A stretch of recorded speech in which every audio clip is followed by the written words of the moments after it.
When setting up a new user or groups of users, an admin can use a template to set the user permissions rather than setting up each user individually.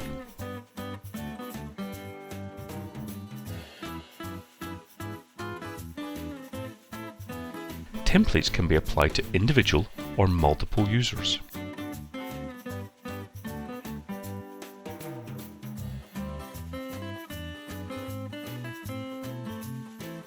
Different templates can be set up and stored in the system.